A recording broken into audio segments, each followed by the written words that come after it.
Vistas com os candidatos a deputados federais, estaduais, senador, governador e vice-governador. Hoje o nosso entrevistado é Flaviano Correia Cardoso, 33 anos. Ele é candidato a deputado federal pelo PSOL. O seu número é 5090. Flaviano, Juventude FM, Prefeitinho, boa tarde.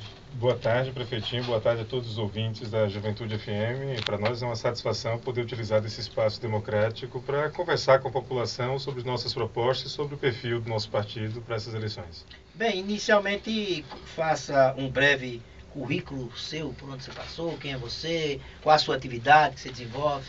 Eu comecei a militância, acho que algumas pessoas, inclusive daqui da cidade, acompanharam isso mais de perto, na categoria dos professores, em outras categorias, na luta estudantil na Universidade de Tiradentes. Nos idos aí dos anos 2000, eu fui eleito presidente do Centro Acadêmico de Direito, fui do DCE da UNIT, um período de fortes lutas sociais naquela universidade. Sua formação é em Direito, então? Minha formação é em Direito, sou bacharel em Direito.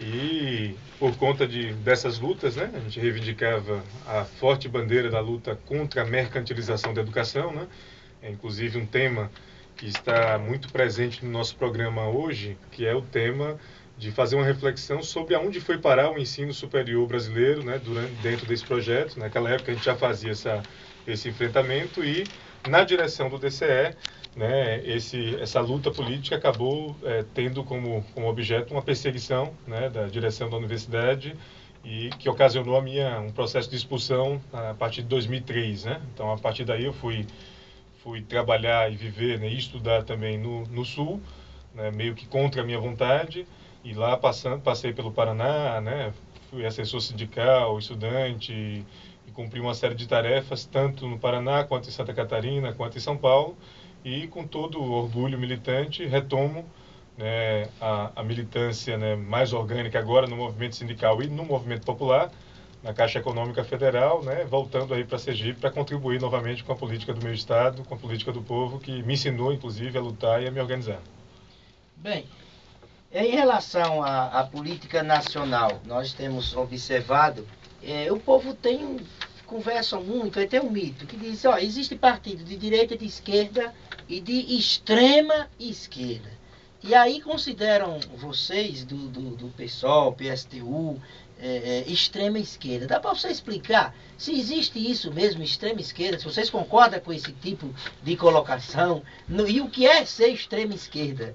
Eu agradeço pela questão, Acho que, inclusive, as lutas sociais que têm marcado o último período, principalmente as que aconteceram e que tiveram como palco as principais cidades e capitais do país, mostraram um grau de intolerância muito forte da população à chamada política tradicional, a política de centro e a política de direita. Então, houve uma crítica generalizada, milhares de jovens, de trabalhadores foram às ruas para discutir isso.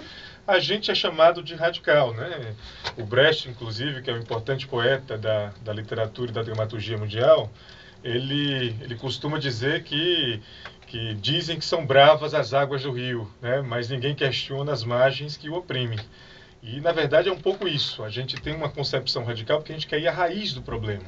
E a sociedade brasileira, a sociedade sergipana, tem um conjunto de problemas endêmicos que pioram a cada ano, pioram a cada gestão.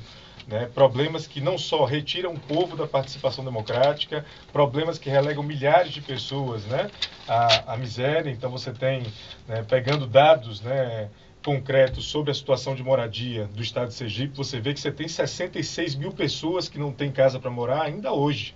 Passou gestão, entrou PT, saiu PT e o povo continua sem residência, muitos deles em ocupações irregulares, muitas crianças com dificuldades, sem ter condição de se vacinar, sem ter condição de ter acesso à educação e saúde, porque não tem residência fixa.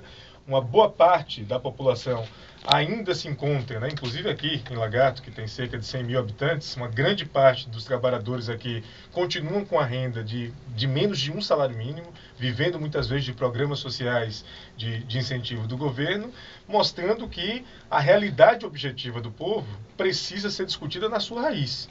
Porque é uma grande contradição, prefeitinho e os ouvintes, que o povo que constrói a riqueza, né, que trabalha muito duro para trabalhar na agricultura familiar, no comércio, dedicando muito mais horas de vida do que o que é previsto, né, nas leis da consolidação trabalhista, por exemplo, porque tem que trabalhar, de certa forma, na informalidade, terem um tipo de rendimento e um tipo de incentivo de infraestrutura pública completamente incondizente ao padrão e à dedicação, à produção da riqueza e à contribuição que eles dão para a cidade e para a nação.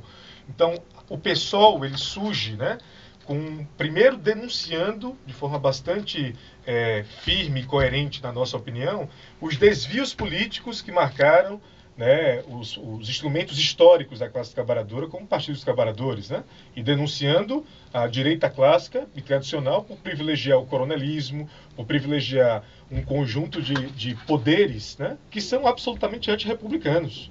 A gente avalia que a luta, inclusive, pelo socialismo merece um degrau antes. Nós temos que lutar por direitos democráticos e republicanos que muitas vezes a gente não vê presente no sertão, no agreste, no centro-sul. Direito à água, por exemplo, direito à habitação de qualidade. Isso não é nenhuma pauta socialista ou super avançada. Isso são direitos fundamentais previstos em nossa Constituição, que o atraso da política, que a imensa concentração de renda, né, que está pautada na estrutura da política, principalmente no interior do Estado, ainda reproduz. Então a gente quer, pela luta do povo, pela organização popular, nas suas associações, nos seus sindicatos, inclusive nós estamos num momento chave, né, aqui na cidade, que é a luta dos professores pelo piso salarial, uma luta muito importante, que a gente se solidariza, se soma, né, achamos que o caminho, inclusive, é esse. A gente participou, né, de uma luta, né, com características semelhantes em Aracaju, né, que embora de outra categoria, que foi a luta por moradia do povo do 17 de março, do Novo Amanhecer,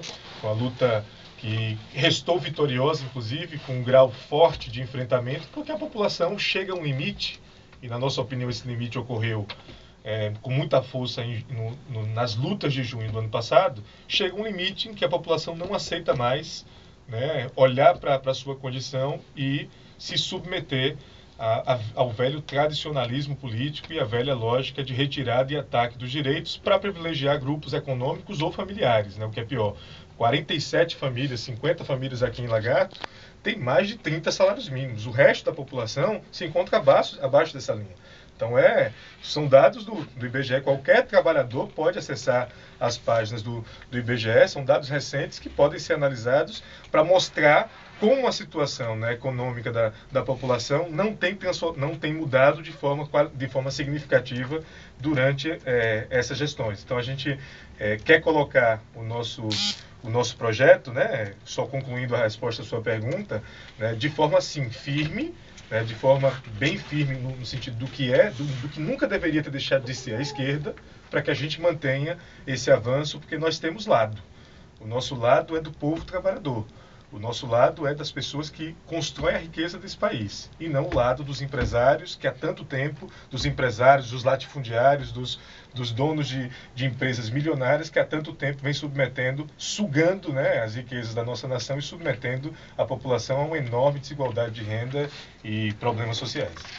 Bem, são exatamente 12 horas e 58 minutos. Vocês estão ouvindo o programa Juventude Notícias, na série de entrevistas com os candidatos. Nesse momento fala Flaviano Correia Cardoso. Ele é candidato a deputado federal pelo PSOL, com o número 5090. Tudo em nome da Tecnodata Formação Profissional. Últimas vagas. Ligue lá, 36